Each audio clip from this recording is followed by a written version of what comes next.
Welcome back, you lovely people. Let's check in on the Bitcoin market as we wait and prepare for our next move. And then after that, we're going to discuss some potential scenarios for our recovery out of this mess.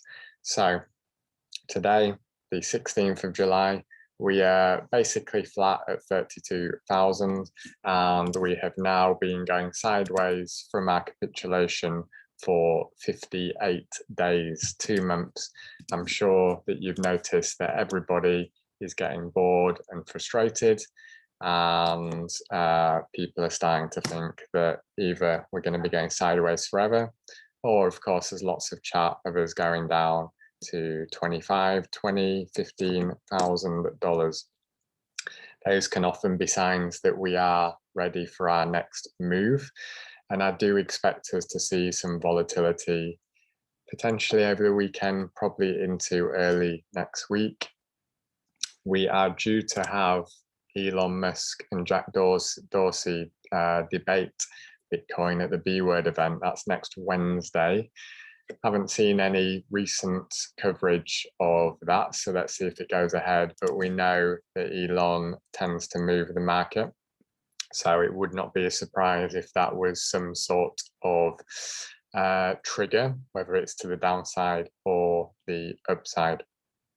But we've been operating in this range from 40,000 to 30,000 for a while. You know, each time we come in to test the top, we would get rejected. And then each time we capitulate, then we find some strength. We are just about in the middle. We have bounced off of our downward sloping channel again. So there is some bullishness in that we've broken out. We've come in to test it a few times and we're holding. That's good. It will definitely be positive if we hold. If not, our next level of support is at 28,000. And after that, all bets are off, potentially coming down to 23 or 24,000. And then if we hold this line, we're looking to reclaim the 33,000, what is currently resistance, and then looking to head back up to 40 to 42, which would actually line up with the most important trend line in crypto. So we're waiting to see what that next move is. Now, I see two possible scenarios for our recovery out of here, and I'm going to use the analysis from a couple of people on Twitter, and you should definitely check them out. This is the Rational Root, and he's comparing 2013 cycle, where we had our mid-cycle shakeout, which lasted, depending on where you measure it from, just like we have done at times. We've said that that early spike in 2013 could be a bit of an anomaly, and potentially you take it from this high here. So that's 174 days, or from the spike is 197 days until you make the new all-time high. And in 2017, it's very clearly 55 days to make the new all-time high from the mid-cycle shakeout. 2021, we are, let's come to this clean chart here. So we are currently, let's say we are 93 days into our shakeout, and we are looking at a range of between 55 days and 197 days. Now, obviously, we've gone past 55 days. That makes sense. This cycle is playing out very much like a combination of 2013 and 2017. So it would make sense for us to be somewhere in the middle of this range. But let's take 197 days as the end of the range. And that would put us 197 days to make the new all-time high. That would put us just outside our target area. But bear in mind that we're talking about the new all-time high.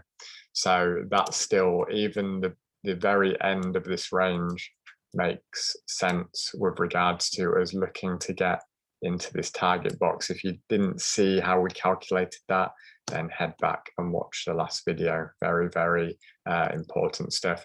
We're looking to get into our target range as our takeoff zone. That's why we have our rocket, and we'll be looking towards the cycle peak somewhere between the middle of October and the middle of November.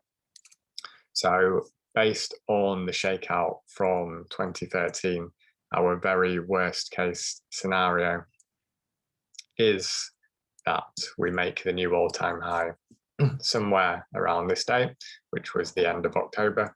But seems as this cycle is an average of the last 2 cycles, we would expect that to be sometime before. Maybe that's sometime around 174 days. And that would put us around, here we go, the 5th of October.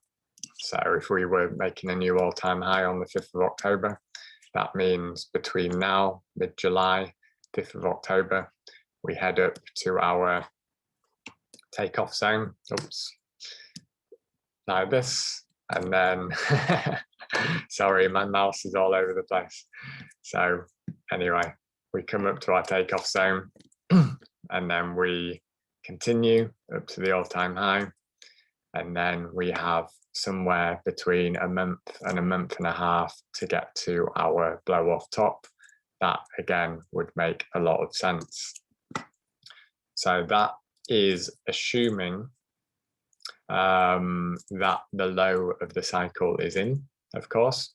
But what is interesting, and I want to do that comparison, if you look at 2013, in the middle of the shakeout, we had this capitulation, which kind of was the trigger for us to start our upwards momentum. And the same thing happened in 2017. We had this capitulation, which was the trigger for our recovery. In 2021, based on the price action so far, it does not seem like we've had that trigger, because we also, although we have had our capitulations that we are all very much aware of course, we had the initial one, and then we had a couple more down here. None of them have led to our recovery. That's why we're still at $32,000. And that's very different to 2013, 2017. They also had the pullbacks within the shakeout, but there was the one that really triggered the recovery. So does that mean that we're going to get one final capitulation that will be the trigger for our recovery? Potentially. That could mean that we head down to somewhere, they call it $26,000, and then we head up into our target box. That is scenario one for sure. Let me draw that in a bit better. So that would look something like this. But there is another scenario, and this, I like this work from None Your Business, which has got to be the best name in crypto Twitter. And what he's noticing is something that I've been noticing as well, is that, remember when we came into our shakeout, we didn't have a sharp move to the upside. We had this rounded top where the price made a higher high and a higher high, and then a lower high, and then our large capitulation. And basically what is happening here is the market's getting exhausted. It can't find enough buyers to really propel us up to new all-time highs. And then of course we had the Elon Musk tweets as well. Well, the price action currently is looking very similar. We're making some lower lows. Yes, we had our initial capitulation, but if we just take that bar out as a bit of an anomaly, which we sometimes need to, we could say we had a low, a low, a low. That very much looks like this high, high, high. And now are we putting in a slightly higher low? Like we're putting a slightly lower high? And does that mean we're ready for this sort of move? which would be, last time it was to the downside, this time it would be to the upside, and that would create, we had a rounded top, and that would create a rounded bottom. That is very possible. Now, that may be happening, but we may also still need to put in a lower low. So if we change that slightly, you could say that we had, if we ignore our initial capitulation, you could say we had a low here, and we need to put in one more low before we begin our recovery. So we need to bear that in mind as well. But if we have put in the bottom, kind of like none your business is implying, you can see with his semicircles, he's not expecting us to fall back out of there. So under that scenario, the low is in, following some sort of pattern like this. And that would mean that the low is in, we're having some sort of rounded bottom, and we're about to curl up and head into our target zone, which would look something like this. So they are our two scenarios. The first one we did was putting in one final capitulation. The second one is that we are about to start our recovery up to our target zone. Of course, there are many other scenarios that may or may not take place, but for me, of course, on the basis that we are in the middle of the bull market, which is firmly what I believe, these are my two scenarios for us to head up to our launch pad. Let's call it the launch pad. And that's where the rocket can take over and we can begin our move up to the cycle peak. So these are the things that I'm watching for. Let's see what happens over the weekend. It could be a volatile one. It could be volatile into early next week. Is that going to give us a capitulation, or is it going to give us the push that we need to truly begin our recovery? Only time will tell, but I have a feeling that Bitcoin is not going to be boring for very much longer. So thank you for watching, and I'll talk to you soon.